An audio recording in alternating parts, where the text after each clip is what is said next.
You said after the last game that you need to do the little things, even when you don't have it going offensively. And, I mean, you finished a plus 40 tonight, so what were the little things that went into having that much of an impact on the game?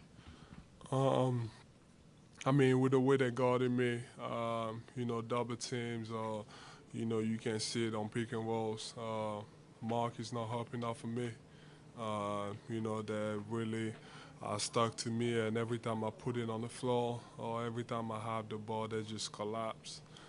So I'm forced to take a lot of jump shots. So I can make the easier decision and get my teammates open by setting great screens, rolling to the basket, finding guys, and trying to free them up. And then defensively, just covering for everybody. Whenever I can block a shot, do it. Just be all over the place. Yeah. Joel, David Grenneman, ESPN, back here.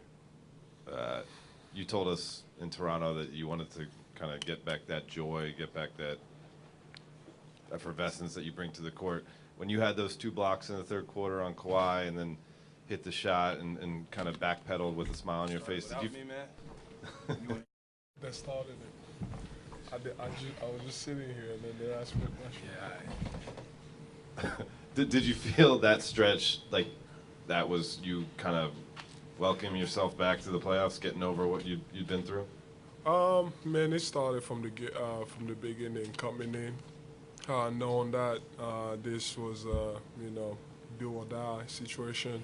So I knew that I had to come in with high spirits, and he played the usual like he always does, but that's what I got to keep on doing. Do the little things and everything's gonna follow. Over to you guys, over here. Rich Hoffman, The Athletic. This is for either of you guys. After poor performances, it seems like you guys tend to bounce back. There were a few of those in the regular season. Why do you guys think that is? Man, if you play bad, you want to come back the next game and play better. We, up there in Toronto, we felt like, we didn't play the way we wanted to, and we made a lot of mistakes, and tonight they had to be corrected, especially with turnovers and, transition defense. Everybody was aggressive. Ben was great tonight. Jimmy was great. Tobias was great. And then defensively, collectively, we did a great job. Joel, Sean Kennedy, Liberty Ballers. There was the one instance in the second half you were reinserted in the game after only a minute on the bench. Have you been given any guidance about how much you're, willing to be pushed out there, like how far you can go, especially with Game 7 coming up? Man, they shouldn't tell me, and they haven't told me. It's the playoffs. I got to play. If I got to play 45 minutes and push myself out there, that's what I got to do. If that's what it takes to win, and if my presence on the court, is needed, I got to be there. It doesn't matter if it takes the whole game. So, and I'm fine with it. I'm going to keep on pushing myself, and, Game 7, we're going to need it. I'm going to need to be on the court, and I intend to be ready for everything if I had to play a whole game. Jimmy, back row to your left here. Number of times they made runs at you, and you guys just able to counter punch back. Just talk about the resiliency you guys showed tonight, especially that fourth quarter when they get to within 8, and then you guys just kind of went into a gear and took control and just took over from that point. I think the game is a game of runs as a whole. It's all about withstanding those runs. And more than anything, I just think tonight we let our defense start us out and dictate our offense, which is what I always say. Whenever we play like that, we're hard to beat. Home, on the road, neutral site. That's how we have to play basketball. Joel, how do you feel right now, and how did you feel going into this game compared to the other games earlier in the series? I'm great. The other games earlier in the series, I was great. I'm great today. Joel, on your way off the floor in Toronto, you let it be known you'd be coming back. I'm to your left. To your left.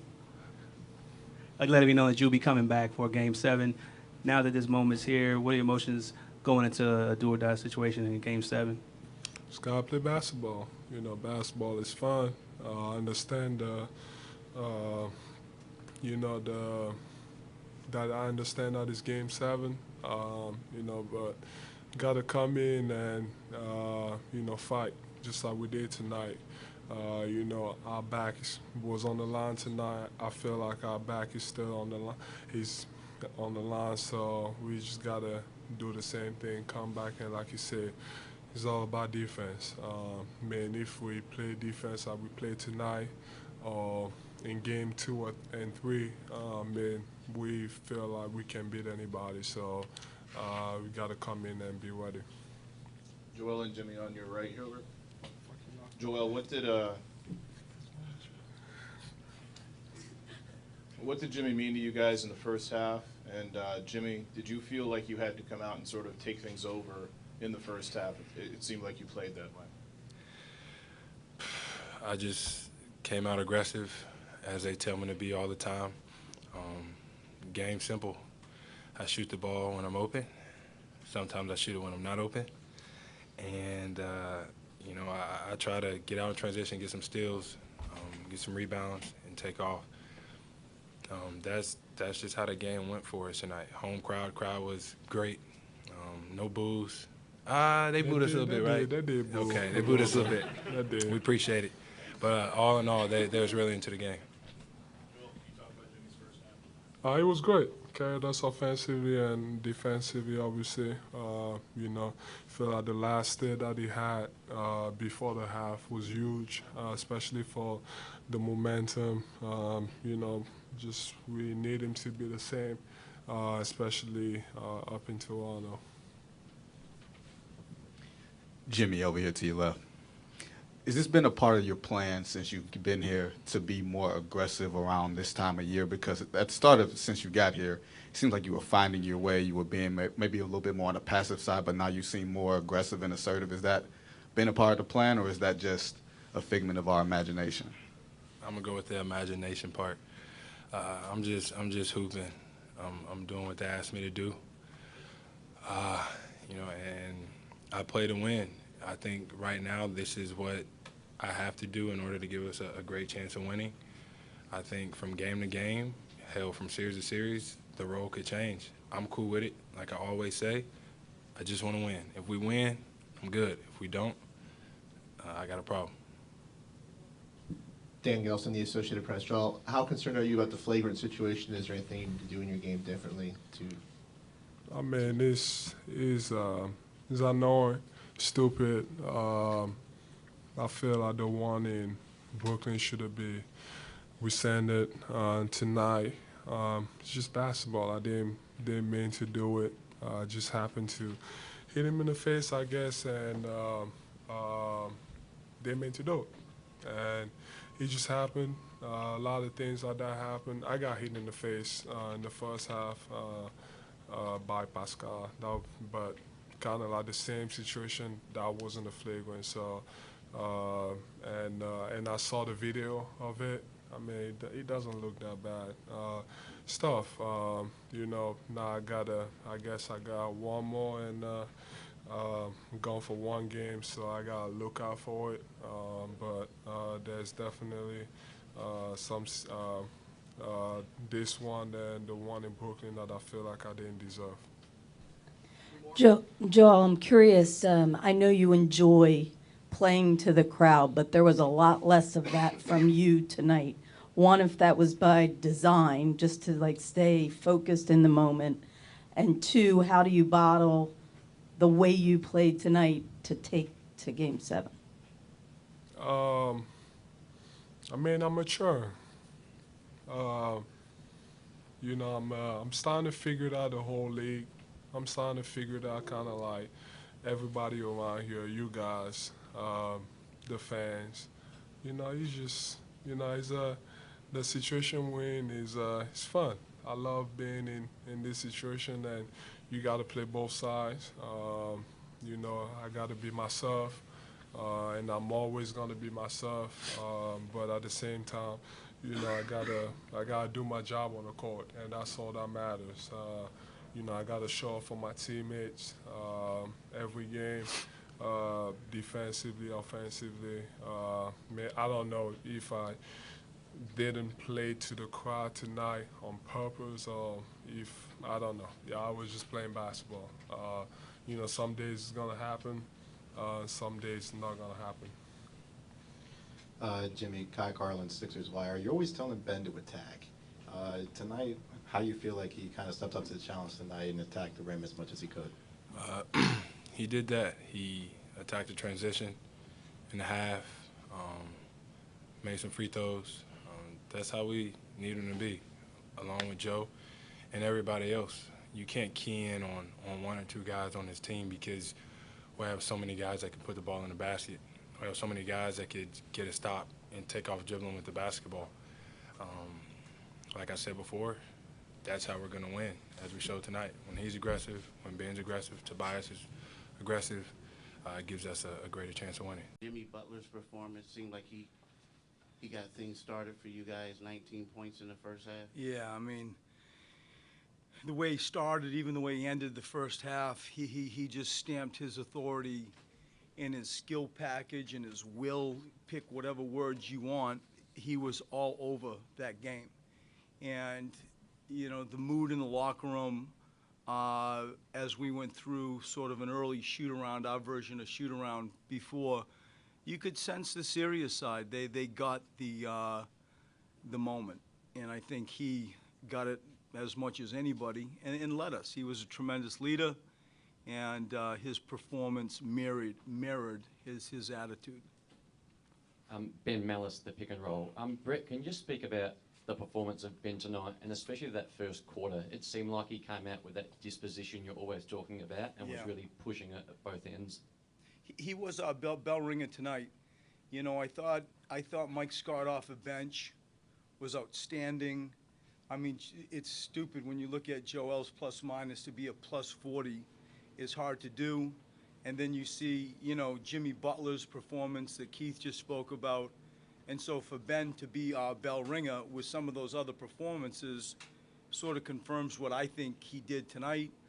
His no turnovers, his attack mode, his 4 offensive rebounds, his push and pace on missed shots especially.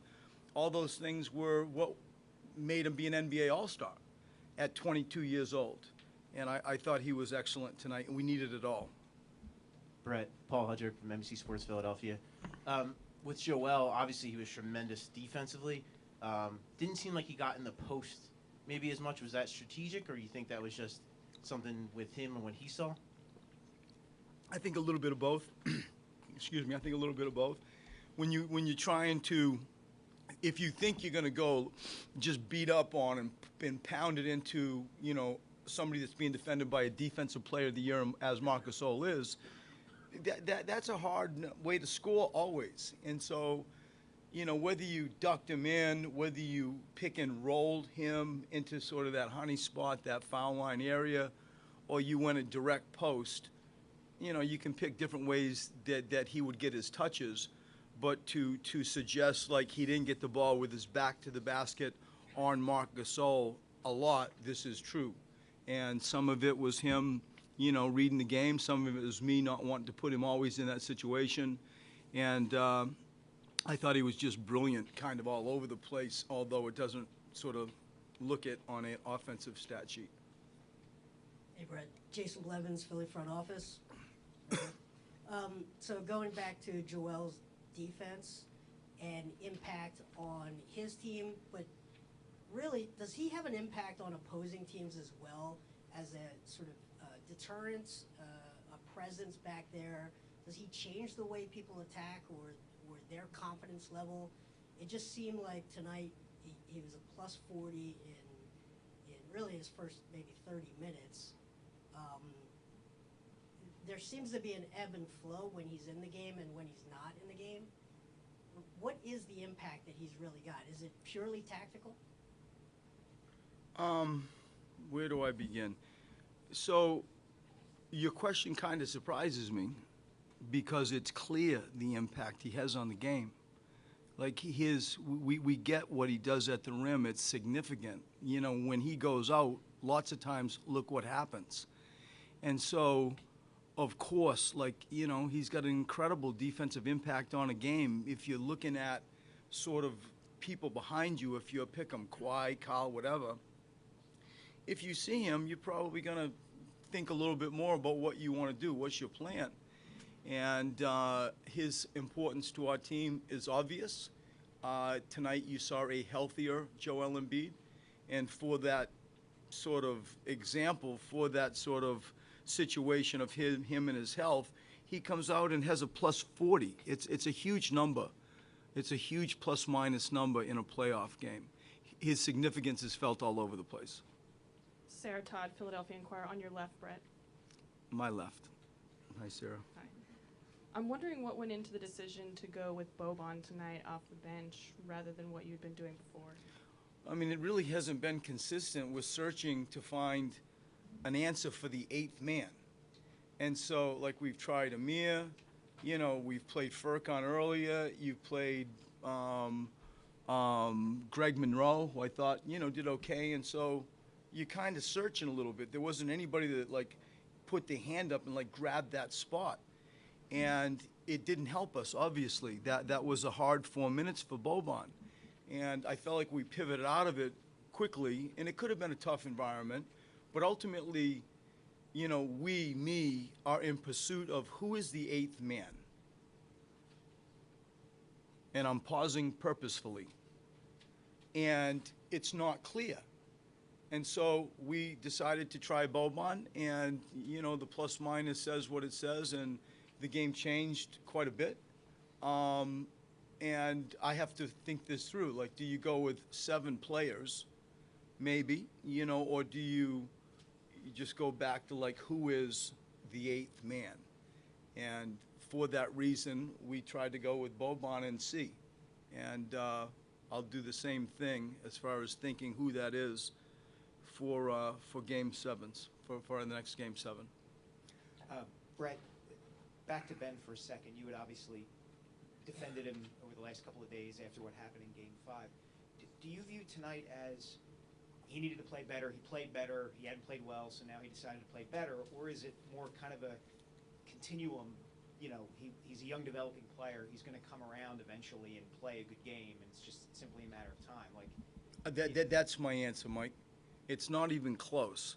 He's 22 years old, you know, and his game, as he grows his shot and tries to get a better command of his position and deals with, you know, the stage of the NBA playoffs, shame on us for thinking like he's going to be all day, every day. Here he is, and he's just going to go knock it out of the park. Like, it's just not fair.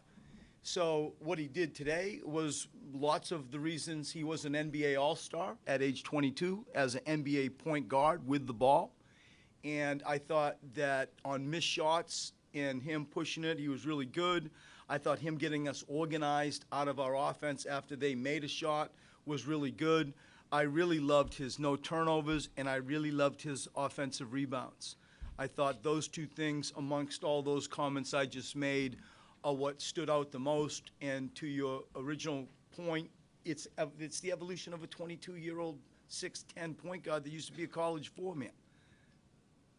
I see it very clearly. Last one. Brett, is this what you think they brought Jimmy here for? Doing what he's done in this series, doing what he did in a closeout game tonight? And is this what a max contract guy does? I mean, I'm not going to comment on the contract. What I can comment on clearly and easily is, and I've said this before, there is an adult in the room when he's on the court. You know, the athletic plays that he makes, the physical plays that he makes, he's a tank, and he's just so strong. And when he has that sort of laser focus and you got that body to back it up, incredible things happen offensively and defensively. and then you like drip feed in, like he has that mind, he's got that sort of attitude. That's a hell of a package. And so, you know, translate that to whatever that means from a contract standpoint, from a head coach's standpoint. I go to all those things, leadership, skill, and so on.